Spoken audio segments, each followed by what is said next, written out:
Fala galera, canal Não Sei Direito aqui trazendo para vocês hoje sobre nacionalidade. Hoje vamos explanar a respeito de nacionalidade, falar um pouco a respeito do que é brasileiro nato, o que é brasileiro naturalizado, quais são as diferenças e quais os critérios para conseguir aí a naturalização brasileira.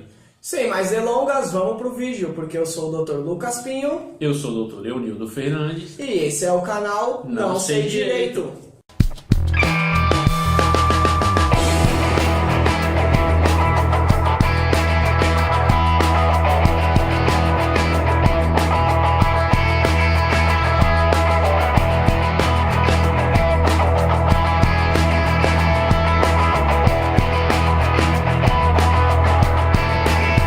Então galera, voltamos aqui, hoje vamos falar a respeito de nacionalidade, as diferenças aí entre brasileiro nato e brasileiro naturalizado. E nós, para sermos considerados brasileiro nato, temos que adotar aí, o Brasil ele adota dois tipos de requisitos, ou o juiz solis ou o juiz sanguíneos. Mas antes disso, vamos aprender aí e saber o que é nacionalidade. Então galera, a nacionalidade é um vínculo jurídico-político, é o Estado que basicamente impõe a nacionalidade. Como? A pessoa, no país que ela nasceu, ela tem aquela nacionalidade. Salvo algumas hipóteses e algumas exceções, as pessoas elas não escolhem a nacionalidade. Nós vamos falar aqui mais um pouquinho do diplomata, sobre registrar na embaixada estrangeira dentro do país, tudo isso. Mas o Estado impõe a nacionalidade. Você nasceu no Brasil, você é brasileiro nato, e com isso você adquire direitos e obrigações. Mas voltando, o Brasil ele adota um dos dois requisitos, que é o jus solis e o jus sanguinis, né? Isso. O jus sanguíneo é aqueles que a criança ela nasce e ela já é filha de brasileiro mesmo, brasileiro de sangue, brasileiro nato. Então, se os pais, um dos pais estiverem no estrangeiro e ali nasceu seu filho, quando ele completar ali os 18 anos, ele pode requerer ali a sua nacionalidade, ser considerado brasileiro nato, porque ele é filho de brasileiro, então ele tem que requerer esse pedido. Ou se os pais estiverem a serviço do nosso país, os pais brasileiros a serviço do nosso país estão no exterior, e aí nascendo ali o seu filho, ele já é brasileiro nato. E também as crianças que nascem fora, filhos de brasileiros que são registrados na embaixada brasileira. Então também são considerados brasileiros natos ali. E aqui no Brasil também nós adotamos o jus solis, ou seja, as crianças que nascerem aqui no nosso país em terra brasileira, elas são consideradas brasileiros natos. Salvo se os seus pais, um deles, não precisa ser os dois, um deles estiverem a serviço do país deles. Ou seja, vamos supor que um argentino, ele está aqui e ele é casado aí com uma espanhola. E eles estão aqui a serviço de uma empresa privada. E nasce uma criança aqui no Brasil. Essa criança será considerada brasileiro nato, porque ambos os pais, nenhum deles estão trabalhando para o seu país de origem. Agora, se o pai é argentino, com a mãe espanhola, e o pai argentino está trabalhando a serviço do país da Argentina, e a criança nascer aqui, ela não vai ser considerada brasileiro nato, porque o seu pai, o argentino, ele estava a serviço do seu país. Então ele pode, mais para frente, vir a ser um brasileiro naturalizado, mas nato não. Então galera, o jus sanguinis é justamente isso mesmo, é o sangue, a herança de sangue, digamos assim. E o jus solis é o território de onde nasce.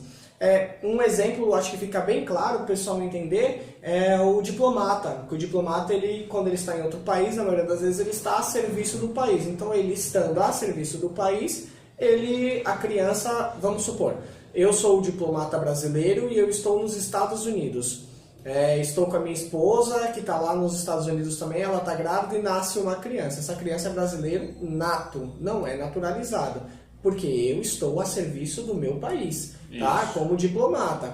Ou no caso, você pode procurar uma embaixada brasileira, ou no caso, quem está a serviço de uma empresa privada, procura uma embaixada do seu país e registra na embaixada. Aí a criança não fica com a cidadania que você não queira. Vamos supor que a pessoa não quer a cidadania brasileira, ou eu não quero a cidadania americana, enfim. E saiu um caso recentemente de um brasileiro que foi extraditado e era brasileiro nato, não era naturalizado, e ele foi extraditado. O porquê que isso aconteceu? Porque ele tinha pedido a cidadania de outro país. Vamos supor, eu não lembro muito bem do caso, mas vamos supor que seja americana. E ele tinha pedido a cidadania americana. Com isso, ele perdeu a cidadania brasileira. Então, ele deixou de ser um brasileiro nato. Não é isso, doutor? Isso, por esse motivo que foi extraditado. Não é que o país, o Brasil, ele extraditou um brasileiro nato. Mas antes daquela pessoa ser extraditada, ela perdeu a sua nacionalidade. Então, há alguns critérios adotados que o Brasil até aceita a pessoa ter outra cidadania. Quando o país a qual ela se encontra obriga ela, é uma obrigação ela ter ali a cidadania daquele país para que ela continue ali convivendo naquele país, para que ela não seja expulsa daquele país. Acontece muito com esportista, né? Quando vai para outro país e eles pedem para naturalizar para concorrer na Olimpíadas. Então, no caso dos esportistas, vamos supor, eu colocar de exemplo um jogador de futebol, que aí ele vai para outro país e ele começa a jogar em um time ali regional e ele vê que a oportunidade de jogar na seleção daquele país é maior do que jogar na seleção brasileira. Então ele, por livre e espontânea vontade, pede a nacionalidade daquele país. Ele vai perder, por meio de processo, a naturalização dele, ou a naturalização não, perdoe. Ele vai perder ali a nacionalização dele, ou seja, ele vai deixar de ser brasileiro nato. Salvo se ele estiver naquele país e ele for obrigado a se naturalizar naquele país. Então ele não perde a naturalização brasileira. E outro requisito também, outra coisa que o Brasil ele aceita, que uma pessoa venha a pertencer ali a ter outra nacionalidade, é quando a pessoa se encontra naquele país e ela já tem uma descendência de origem daquele país. Vamos supor, a pessoa ela é brasileira, brasileiro nato, só que ela também tem uma descendência italiana. E a Itália lhe dá esse direito, ela de origem também pode ser italiana. Então ela vai, requisita ali a nacionalidade italiana e ela fica com dupla nacionalidade. Então nesses casos, quando a nacionalidade é de origem, o Brasil também aceita e aí você não pede. Mas quando você pede a nacionalidade de outro país por livre e espontânea vontade, você pede a condição de brasileiro nato. Enquanto a naturalização, olha só, aqueles estrangeiros que querem pedir a naturalização brasileira, se eles morarem, residirem em um país que já adotam de origem a língua portuguesa como língua oficial, eles podem, desde que residam aqui há um ano, eles tenham residência fixa aqui, domicílio ininterruptos, lembrando que tem que ser ininterruptos, há mais de um ano ou um ano, eles têm que requerer essa naturalização e eles não podem ostentar também sentença penal transitada em julgado. E para os estrangeiros que moram em países que não adotam como oficial ali a língua portuguesa, eles têm que passar também. Só que o período de residência e domicílio no país ininterruptos aumenta, é para 15 anos. Então eles passam aqui o período de 15 anos ininterrupto, residindo e domiciliando no país. E depois eles têm que requerer também a naturalização brasileira. Ou seja, vamos colocar aí, aqueles que têm o país que a língua portuguesa já é de origem, eles vão ter mais facilidade de se adaptar ao nosso país, porque vai ser mais fácil o entendimento. Já aqueles que não conhecem a língua portuguesa, eles terão uma dificuldade maior. Então é mais ou menos esse critério que é usado para o estrangeiro conseguir a naturalização brasileira. E por que nós falamos tanto sobre brasileiro nato e naturalizado? O principal motivo, o nato, ele não pode ser extraditado. O naturalizado, ele pode.